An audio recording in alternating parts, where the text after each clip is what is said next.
travel far away from your families and sacrifice personal comforts for your job because you believe in it.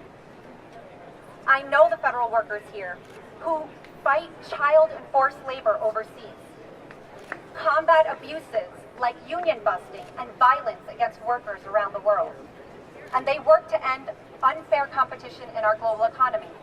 In fact, dismissing en masse civil and foreign servants who have worked for decades to improve the lives and opportunities for working people, it hurts workers everywhere. Workers from Jackson, Mississippi, to Berlin, Germany, to Johannesburg, South Africa, Bogota, Colombia, to Manila in the Philippines. These actions weaken our economy and fragile global supply chains. They undermine our trade and national security. They jeopardize the livelihoods, rights, and ability for workers to have a safe and decent job here, again, and around the world. In the labor movement, we know that an injustice anywhere is a threat to injustice everywhere, and this is an injustice. These kinds of tactics are obviously intended to chill our rights, to make us fearful, and to abandon the potential of our own collective power. It's the classic tactics of a anti-union employer and of an authoritarian. It's okay. Yeah. It's okay to be sad and heartbroken, and to also be angry and furious.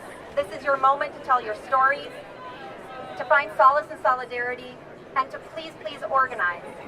And our next speaker is a champion for you. He knows the importance of collective action and of using his voice.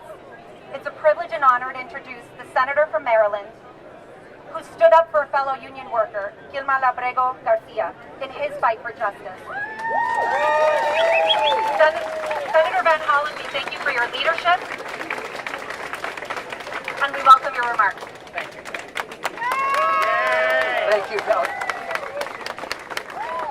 Are all of you here to stand up for the country that we love? To help defend our democracy here at home and support democracy overseas? To stand up for human rights here at home and human rights overseas? I want to thank all of you. I want to thank all of you who are gathered here. I especially want to thank all of you who are here who work for the State Department, who were the victims of these outrageous layoffs. I want to thank the civil servants and the foreign service workers, all of you who help advance American interests and values overseas. We thank you. We thank you and we stand with you, and I want to thank everybody who works at the Department of State who is a civil servant or a foreign service officer, because they do that work every day for all of us. They help through the work of diplomacy. They help keep us out of wars. They help defeat the spread of pandemics. They help promote human rights and democracy overseas. They advance American interests in 1,000 different ways, often unsung stories that people don't know about, but they are working 24/7 to advance. And so we are all here today to say, we stand with you. Wait, I want to make sure everyone hears that we stand with you. Because, as was said, what Donald Trump and Marco Rubio want is they want everybody to go away in silence. Are we going to go away in silence? No. Hell no, we're not going to go away. Because what is happening today with the layoffs of 1,300 patriotic public servants weakens America. It makes us less safe. It hurts everyone in our country because it diminishes our ability to advance America's interests and America's values around the world. And so we're not going to sit still while this happens, are we? No. This is not America first. This is America in retreat, and we don't want America retreating, do we? No. Hell no, we don't want to be retreating, because as was said, if we retreat, that helps our adversaries, and it hurts our friends and allies. When we retreat, it helps the autocrats and the dictators, and it undermines those fighting for human rights and democracy around the world. So they are all counting on us to make sure that we uphold our democracy here at home so that we can support people fighting for democracy everywhere else in the world. Are we in to do that? Now, as this is a great retreat, it's going to hurt us in so many ways, because as we disengage from the world, we lose. We are the ones who lose when we stop engaging. It's not just retreating from our hard values. I will say that if you talk to generals, wise generals who have served in the U.S. military, and you ask them what we need more of, they will tell you we need more diplomacy and more diplomats, because the best way to stop a war is not to start one in the first place. Our foreign and national security policy is rested on three important pillars: on defense, on diplomacy, and on development. This administration came in and took a chainsaw to development with respect to AID, and we're going to need to reverse the damage and rebuild it, and we do need to make sure that we defeat the bill on rescissions that would eliminate PEPFAR support. And we need to call upon every patriotic member of the Senate to do the right thing and support our interests. What we're seeing today, after having taken a chainsaw, let's give them a round of applause.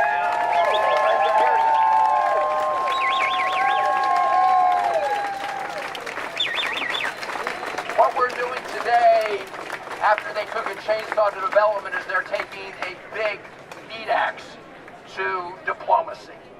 And that will hurt us, and it also means a retreat from our principles and values. Now, I saw this statement from Marco Rubio, that he was trying to root out, quote, radical political ideology. Here's the thing, in this administration, it is radical political ideology to believe in human rights. That should not be radical political ideology. To believe in the promotion of democracy, to believe in freedom of speech. And we shouldn't be taking lectures from anybody whose first order of business was to essentially stop refugee admissions from desperate people in dangerous places around the country and only allow in white South Africans. That sounds like a radical political ideology to me. And we shouldn't take any lectures from somebody who cut off humanitarian assistance to people who were suffering a genocide in Sudan in order to make up a fake genocide in South Africa. Let's give them another round of applause.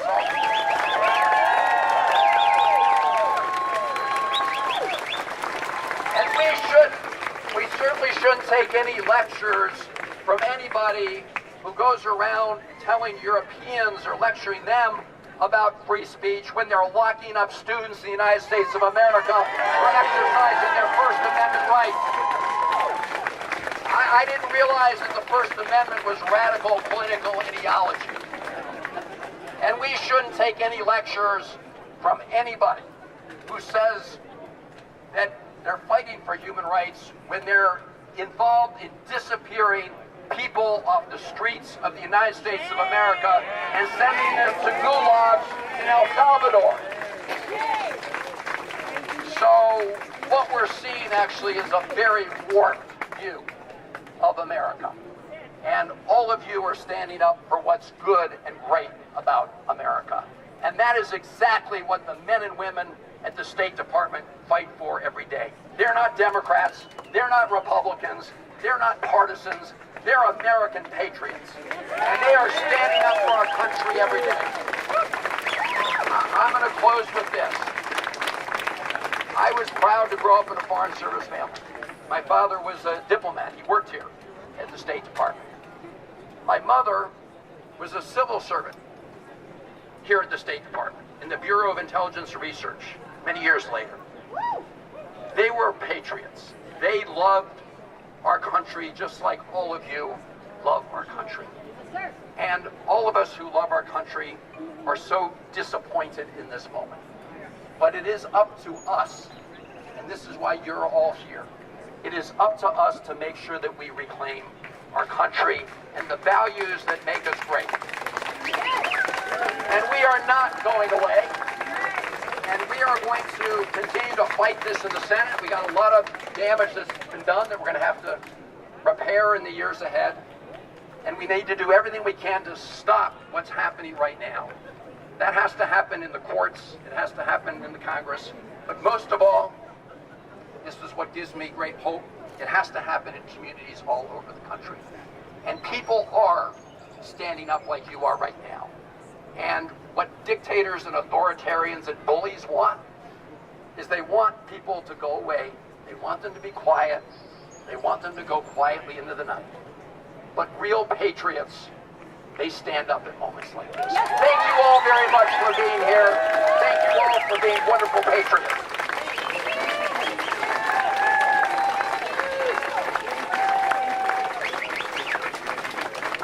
Thank you so much, Senator.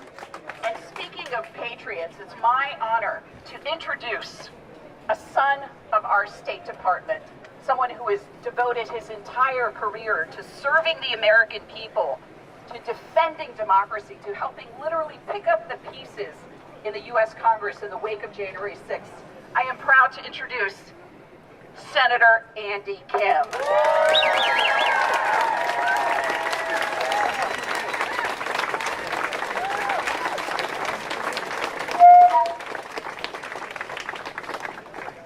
Thank you, everyone, for joining up. I'm Senator Andy Kim. I'm not going to speak too long because I'll tell you, this is tough.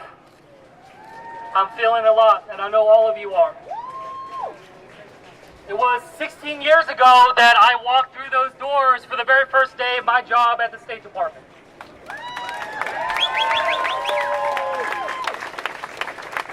I was brand new at NEA, brand new to be able to serve this country, and I was so proud to have that opportunity to serve. And I had the opportunity to serve alongside many of you, trying to do our best. And we did it knowing full well, we're not doing it as Republicans or Democrats. We're doing it to serve our country right now through such difficult times.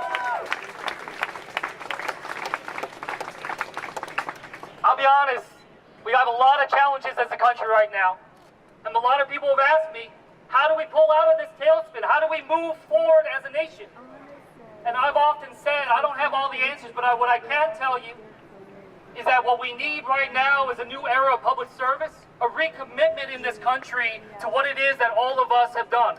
There's recognition that we're part of something bigger than all of us, and be able to try to do our best to be able to shape the trajectory of this country that we love so much.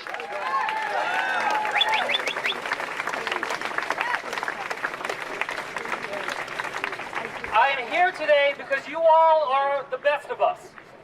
You are exactly the answer to the problem that we see in this country right now. But the problem is, because you are the answer to the problem, that's why you're coming under attack. You're coming under attack because those that want to push a different agenda understand that you are the most dangerous to them, because you do something that many people in this city, many people in politics cannot understand. You are not doing this for your own personal glory or personal benefit. You are doing this out of love of country. And I can tell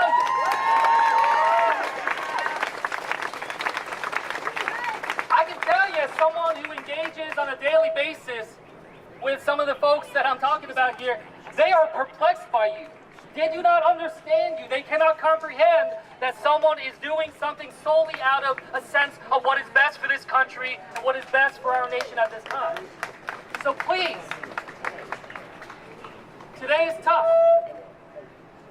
And to those that have been riffed for those that have been fired today, I just want to say I'm sorry. And you have deserved better than this. I think every single person, when you leave this building, you walk through out those doors for the final time, you should do it with honor and dignity. You should not do it out of humiliation and out of this type of weaponization of politics. You deserve better. But what I hope we can all do is recommit ourselves. This is not a time for us to feel apathetic. This is not a time for us to feel helpless. I've often said that I believe that the opposite of democracy is apathy. We cannot give in to that helplessness. We have to channel it into energy and to real action. So please, today's a tough day, and we'll be there for each other. But now we have to say, well, what are we going to do tomorrow? What are we going to do next week? What are we going to do next month? I commit to you, I will do everything I humanly can as a public servant, as a former State Department official, to be able to stand alongside you and fight for what it is that we were willing to put our lives on the line for, what we were willing to do to be able to serve this country. I still believe in the State Department, and I know you do too. So let's go out there and protect it. Thanks, everyone.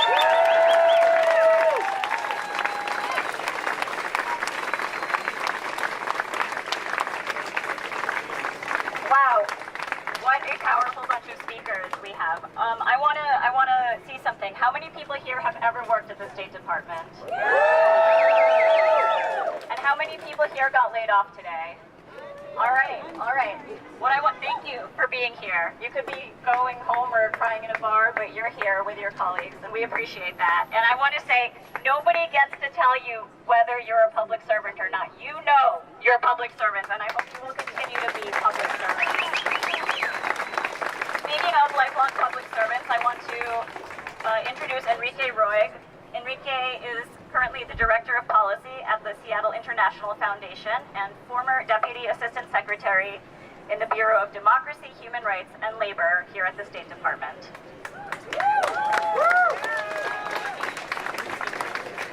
Can everybody hear me? Thank you, Senator Van Hollen and Senator Kim, for being with us today to show solidarity. And I wish, it's good to see so many friends and colleagues. Obviously, I wish it was under different circumstances today. I, of course, had to be here to show my own solidarity and appreciation for all of you, the dedicated State Department employees, people who have spent their careers protecting American interests, who are now being arbitrarily fired, not for failing to do your jobs or because we don't need you, but because of what office you happen to be in at this moment. So let me be clear, that's not reform, that's sabotage. And who is leading this charge? Yes, Secretary Rubio. And by the way, where is he today? Where is he? He couldn't even be bothered to show some leadership and empathy for all of you being fired. Where is Marco? Marco, where are you? Where is Marco? Marco, Where is Marco?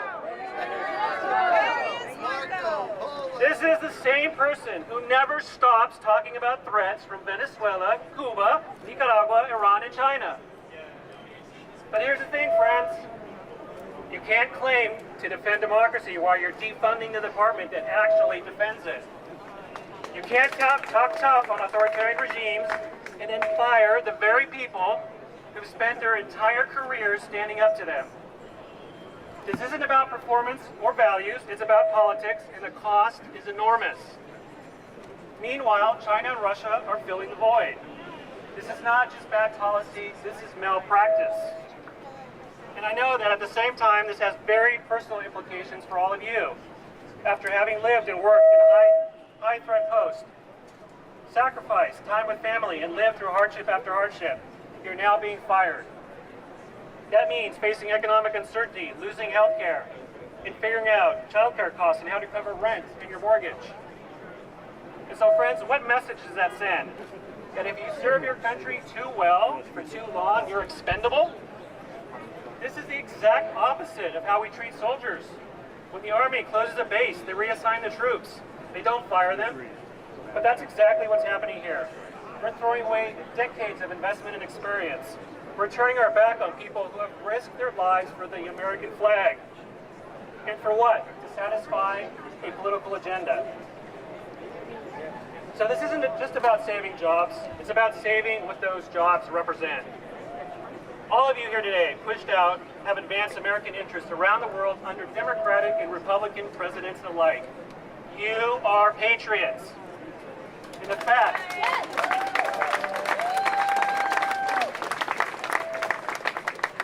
that you are being dismissed with zero regard for the law, for veterans protections, or for common decency, it should outrage every single American.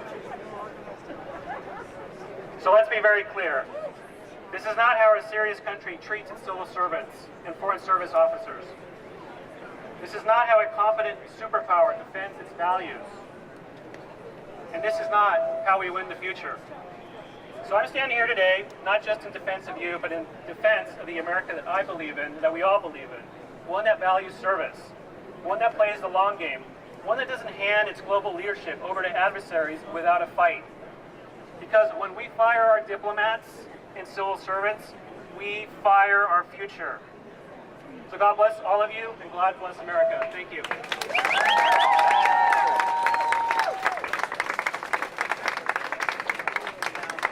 Thank you, Enrique. Now I'm pleased to introduce Tom Countryman. Tom is, I guess he has fans in this crowd. Tom is the former Assistant Secretary of State for Non-Proliferation. Not so fun fact about Tom, he knows what it's like to get unceremoniously fired by this administration. He was actually fired by President Trump in the first week of his first term. Tom.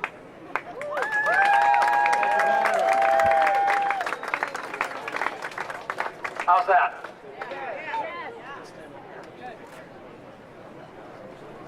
All of you who are here today have the most important job in America, that of citizen. So thank you for coming out to do your job. When I left this building 8 years ago, it didn't hurt me. I had had a full career full of challenges. But to see people at the peak of their contribution, at the peak of their intellectual prowess, still full of patriotism and ready to do public service, thrown on the street, and multiply that by 1,000, it's a dark day for an institution with one of the proudest histories in our country.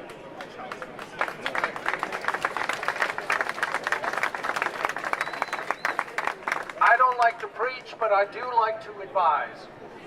And I would like to give 5 or 6 quick points for those who are going home today and not coming back on Monday.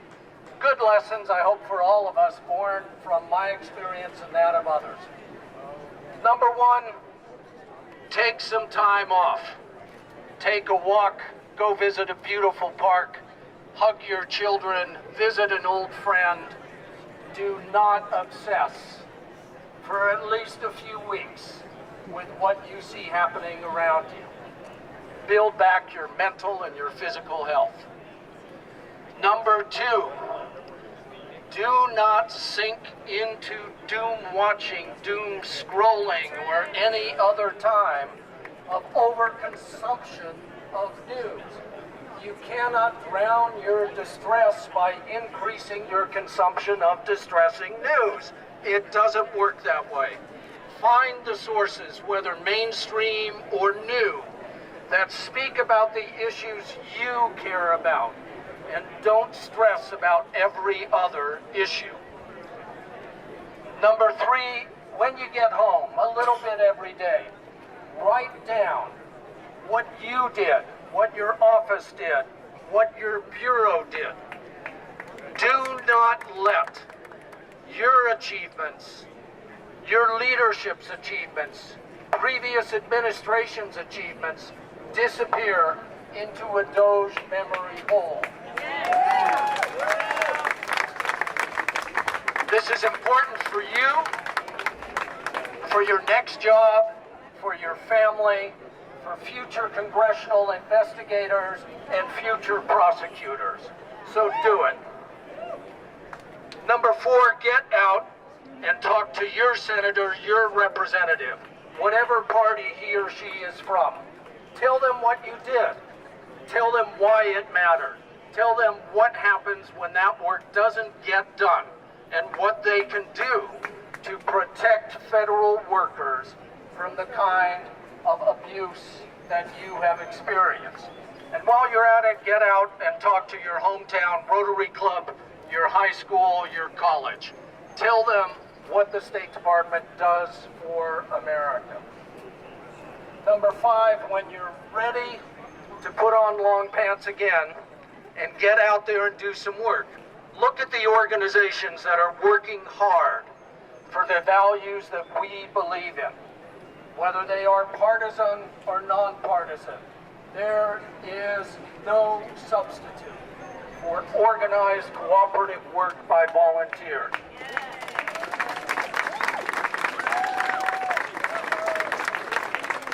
I will push my own Foreign Policy for America organization as well as National Security Leaders for America and others. And finally, number 6, when you leave here today, whether this is the last time you leave here or whether you're coming back on Monday, walk home with your head held high and proud.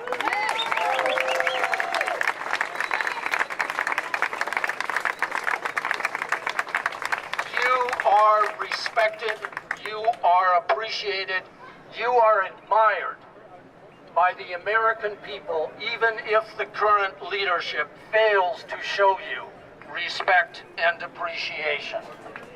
I cannot for the life of me imagine that any of the 9 secretaries of state that I served under would accept the decapitation, the decimation, rather, of their department with the kind of docile obedience that Secretary Rubio has shown.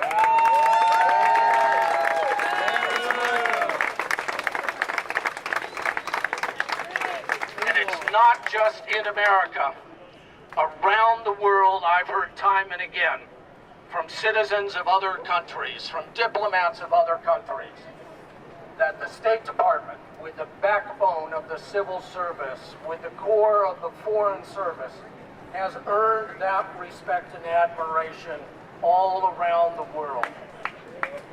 You deserve appreciation, you deserve respect, and from every American patriot, you have it. God bless you all.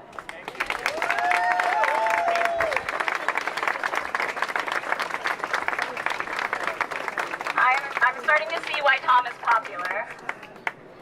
I wish I didn't have to introduce this last speaker. I'm excited to hear from him, but I wish we didn't have to hear from him today. Michael Duffin joined the State Department in 2013 as a Presidential Management Fellow and has worked in the Bureau of Counterterrorism, not important at all, right, for the last 9 years. He is a highly decorated diplomat who has served some of the State Department's, who developed some of the State Department's first policies and programs to counter white supremacy and other forms of violent extremism. He was fired today. Michael. Thank you.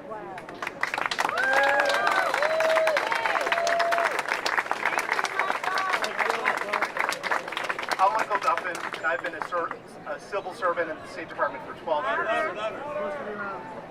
Today I received the notification at 10:54 that my position in my office, the Office of Countering Violent Extremism, was going to be eliminated as a result of the Trump administration's reorganization plan. The patriotic men and women of the State Department have provided their nonpartisan expertise to every administration since 1789. The oath of office we have taken to defend the Constitution against all enemies, foreign and domestic, is a sacred pledge which we dutifully honor. Many of us have gone through significant hardships to serve our country. Colleagues posted domestically and abroad have experienced Havana syndrome, and many of us have missed anniversaries, birthdays, and other special family events because of the demands of our jobs. Some of our colleagues have even lost their lives in terrorist attacks and natural disasters. Their sacrifices were not made for a president or a political party, but to the principles of our great republic, which has stood strong since 1776.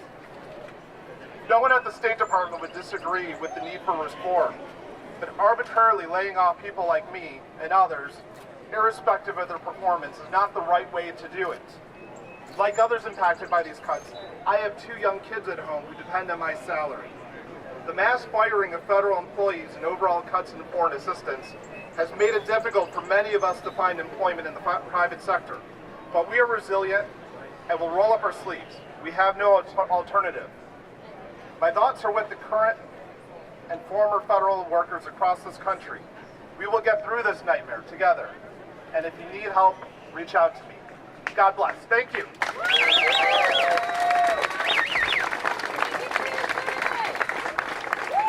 Okay, we're going to wrap up in a few minutes.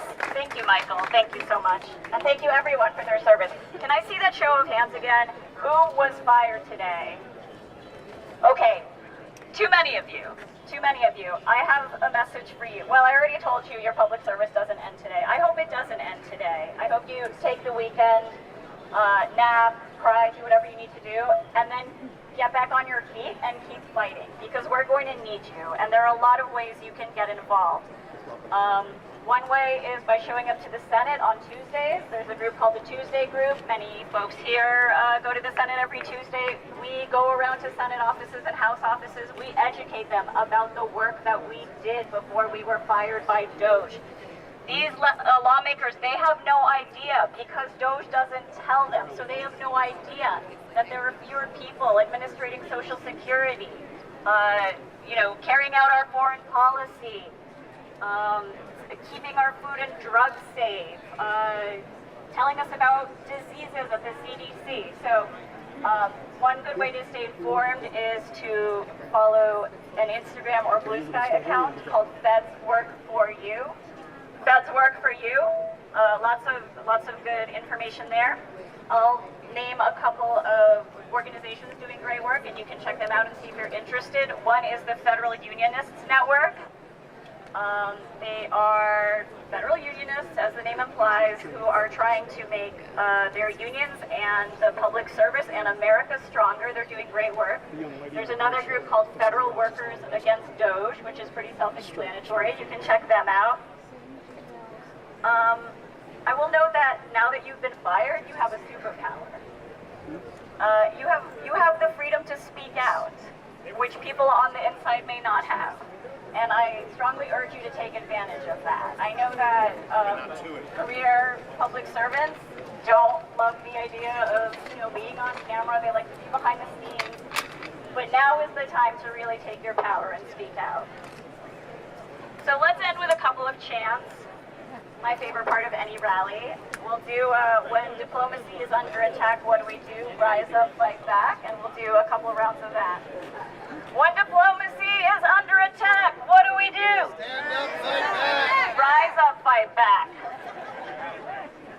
When diplomacy is under attack, what do we do? Rise up, fight back. When the civil service is under attack, what do we do? Rise up, fight back. When the State Department is under attack, what do we do?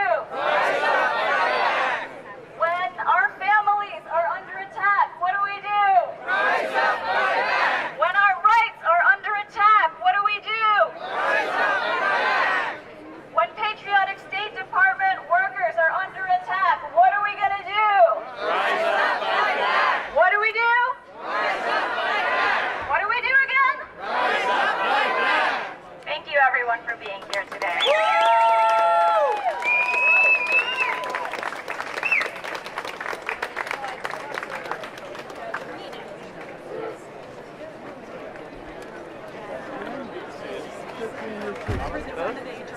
Hi. Yan, yan. No one can top off the year when I've already gone to 10 funerals.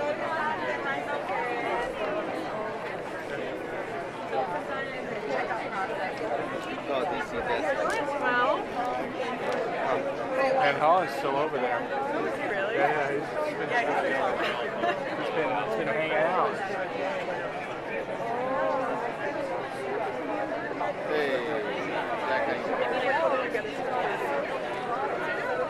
I might need a nap, but outside of that,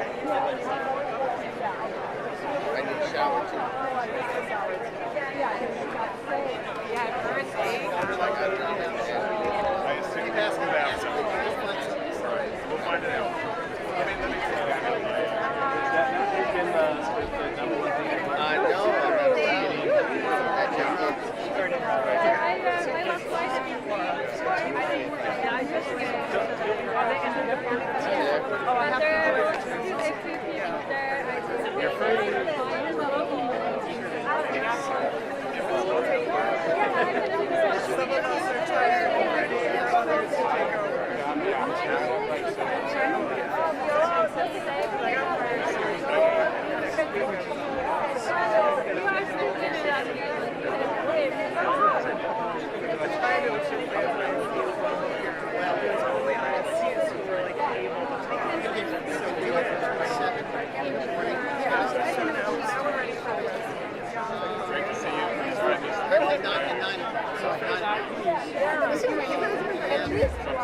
Nobody would talk. It was all like they got rid of us for this reason.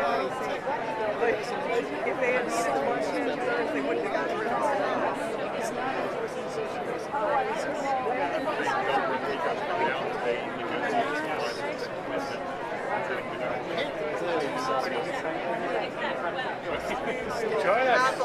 Happily renew it. Exactly. That's right. It's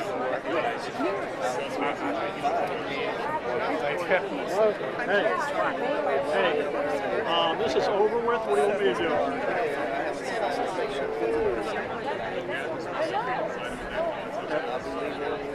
Right after I pack my truck.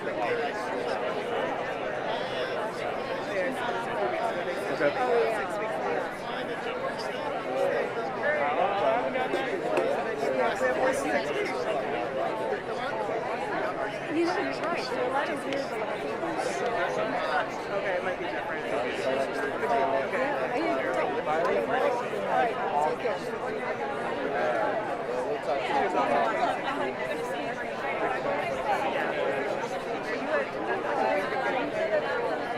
So, I had that job for like 1 week.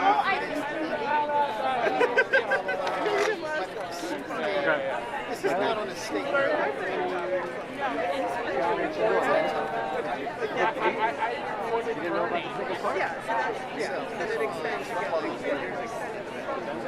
So you can. Right.